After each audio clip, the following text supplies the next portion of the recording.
If you were to print a copy of your document and ask a friend to proofread it, they'd probably mark the errors in red pen and write any suggestions they had in the margins. Wouldn't it be easier if you could do that electronically? In Word, you can, using two features called Track Changes and Comments. I'm going to turn on Track Changes right now so I can show you what I mean. To do this, go to the Review tab, then click the Track Changes command. Now, any changes I make to the document will appear as a markup, which is Word's answer to the traditional red pen. For example, when I delete text, it doesn't go away. It just gets crossed out. When I add more text, it gets underlined. This lets the owner of the document see what changes I've made before making them part of the final draft.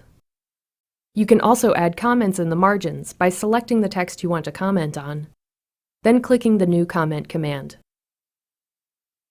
In this example, it would be best to address the letter directly to the hiring authority, so that's what I'm going to suggest. When you're done, press the Escape key or click anywhere outside of the comment box to close it. So how does it work if you're on the other end of the document?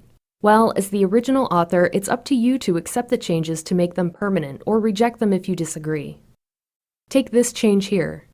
Just select it with your cursor, then go to Accept to keep it, or Reject to go back to the original text. You can even open the menus underneath the commands and accept or reject all the changes in the document at once. I'm going to accept just this one change.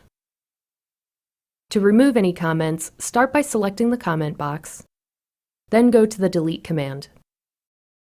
If you have multiple comments, you can delete just the current one, or you can delete them all at once.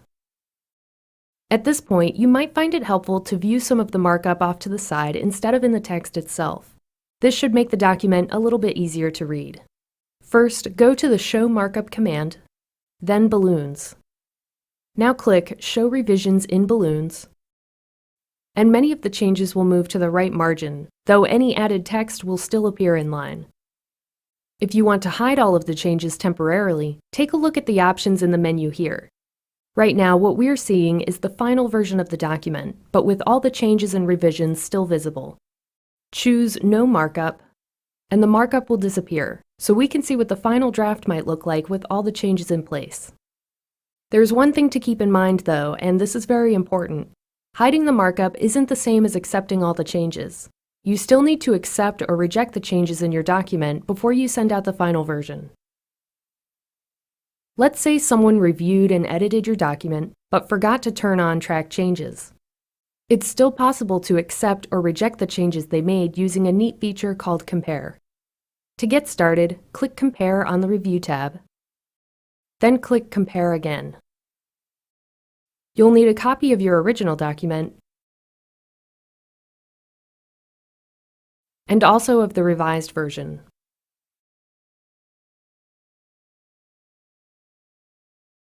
When you're ready, click OK.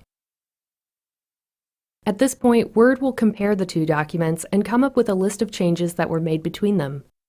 Over here is my original document, the version that someone else revised, and in the middle is the combined version with full markup, as if the Track Changes feature was turned on all along. Word was able to put this together based on the comparison of the two documents.